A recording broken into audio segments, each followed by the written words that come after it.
Om Swastiastu. Assalamualaikum warahmatullahi wabarakatuh.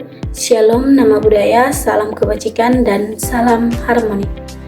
Baik, sebelumnya izinkan saya memperkenalkan diri terlebih dahulu. Perkenalkan, nama saya Laudia Cintia Bella Siboro dengan nomor induk mahasiswa 2511-021029. Saya program studi teknologi pendidikan, Fakultas Ilmu Pendidikan, Universitas Pendidikan Ganesha. Saya semester 2. Baik, pada video kali ini saya akan menjelaskan IP address atau alamat jaringan. Baik, apa sih itu IP address? Nah, IP address merupakan salah satu komponen penting dalam jaringan komputer. Nah, setiap perangkat yang terhubung ke jaringan komputer ini harus memiliki IP address agar dapat saling berkomunikasi dan bertukar data dengan perangkat yang lain.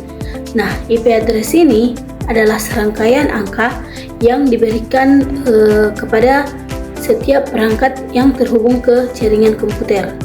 Nah, yang dimana alamat ini berfungsi sebagai identitas sehingga perangkat dapat dikenali dan berkomunikasi dengan perangkat lain melalui sebuah jaringan dan internet. Nah, selanjutnya ada beberapa fungsi IP address. Yang pertama itu ada sebagai identitas perangkat. Yang kedua ada menentukan tujuan pengiriman data.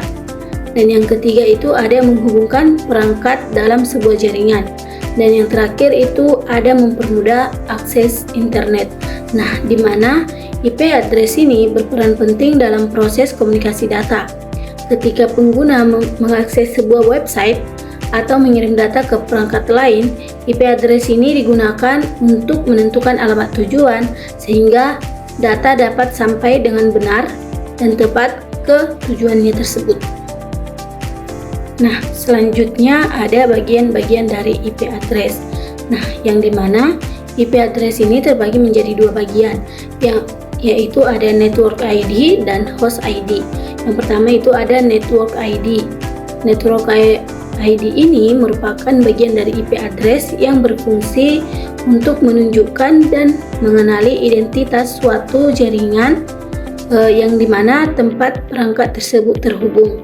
Selanjutnya ada host ID, yang dimana host ID ini sendiri merupakan bagian dari IP address yang tentunya memiliki identitas perangkat dalam satu jaringan, yang dimana host ID ini digunakan untuk membedakan satu perangkat dengan satu perangkat lainnya. Nah, selanjutnya ada kelas IP address, yang dimana kelas IP address ini terbagi menjadi 5 bagian. Nah, pada jaringan IP address dibagi menjadi beberapa kelas, yaitu ada kelas A, ada kelas B, ada kelas C, ada kelas D, dan ada kelas E. Nah, kelas A ini digunakan untuk jaringan berskala besar. Karena apa? Karena mampu menampung jumlah host yang banyak. Kelas ini memiliki rentang alamat dari 1 sampai 126 pada oktav pertama. Nah, yang kedua itu ada kelas B. Kelas B ini digunakan untuk jaringan berskala menengah, yang dimana seperti perusahaan atau institusi yang memiliki jumlah perangkat cukup banyak. Nah, rentang alamatnya ini adalah 128 sampai 191. Nah, selanjutnya ada kelas C, yang dimana kelas C ini digunakan untuk jaringan berskala kecil seperti sekolah, laboratorium, komputer, atau kantor kecil sekaligus dalam satu waktu.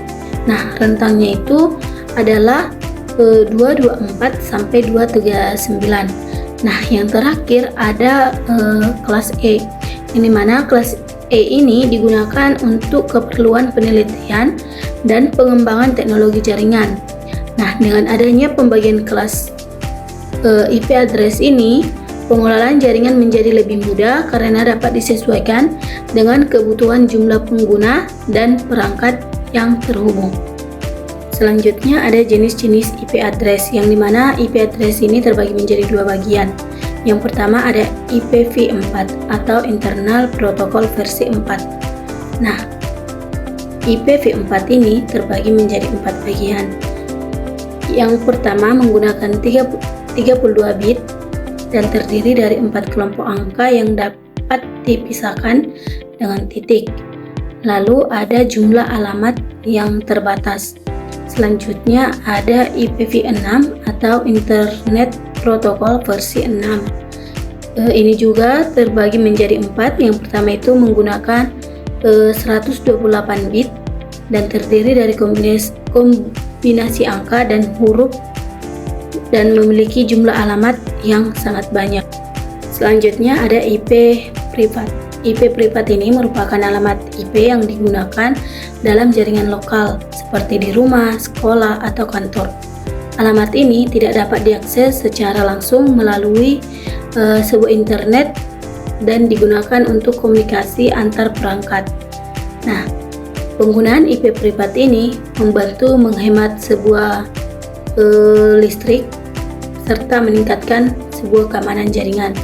IP privat ini digunakan dalam jaringan lokal atau yang biasa disebut dengan LAN, tidak dapat diakses langsung melalui sebuah internet, membantu meningkatkan keamanan jaringan serta menghemat penggunaan IP publik. Selanjutnya ada subnetting. Subnetting ini adalah teknik yang digunakan untuk membagi sebuah jaringan menjadi beberapa subjek yang lebih kecil. Dengan subnetting ini, admin jaringan dapat mengatur penggunaan alamat IP secara lebih efisien dan meningkatkan sebuah kinerja jaringan. Nah, subnetting ini membagi jaringan besar menjadi sebuah jaringan yang kecil, mempermudah pengelolaan jaringan serta meningkatkan sebuah keamanan. Selanjutnya ada subnet mask. Subnet mask ini adalah angka yang digunakan untuk membedakan bagian network ID serta host ID pada suatu IP address. Dengan adanya ini, maka jaringan bisa menentukan sebuah jumlah perangkat yang dapat terhubung serta membantu proses pengelolaan dan komunikasi data menjadi lebih teratur dan juga efisien. Nah, ini sering digunakan untuk membedakan network ID serta host ID, menentukan ukuran suatu jaringan, mengatur jumlah perangkat dalam suatu jaringan, serta membantu proses pengelolaan dan pengiriman data. Nah, selanjutnya itu ada contoh penerapan IP address. Dalam kehidupan sehari-hari, IP address ini digunakan dalam berbagai lingkungan yang memanfaatkan jaringan komputer. Dengan adanya IP address ini, perangkat dapat saling terhubung berbagai data dan dapat mengakses internet secara efisien.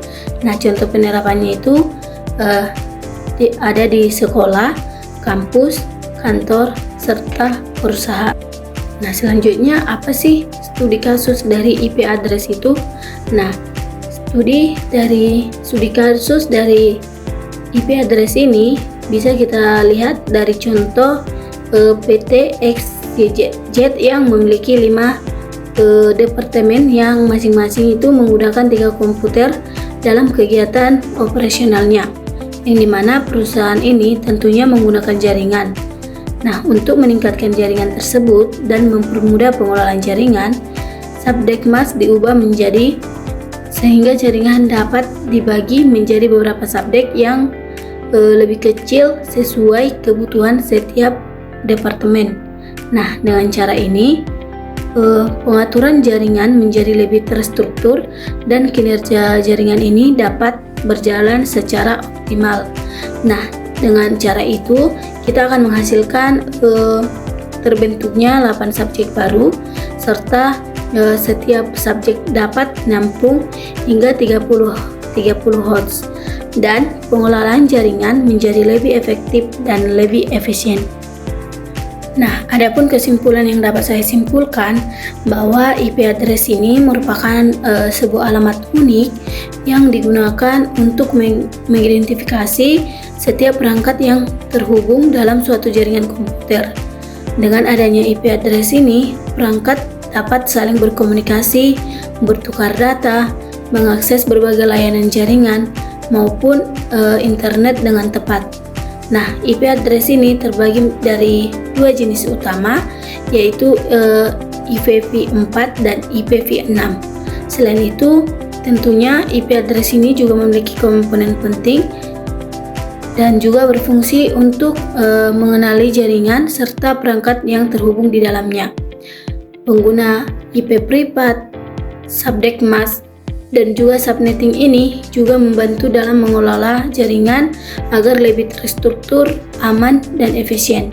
Oleh karena itu, pemahaman tentang IP address ini sangat penting karena menjadi dasar dalam membangun dan mengelola sebuah jaringan atau sebuah jaringan komputer yang baik. Baik, demikian pemaparan materi mengenai IP address yang dapat saya sampaikan dalam video ini. Jika ada kesalahan ataupun penyampaian yang kurang tepat, mohon dimaafkan. Semoga materi ini dapat menambah wawasan dan pemahaman kita mengenai dasar-dasar jaringan. Perhatian dan partisipasinya saya ucapkan terima kasih. Sebagai penutup, saya mengaturkan Parame Santi. Om Santi Santi Santi Om. Wassalamualaikum warahmatullahi wabarakatuh. Shalom, nama budaya, salam kebajikan, dan salam harmoni.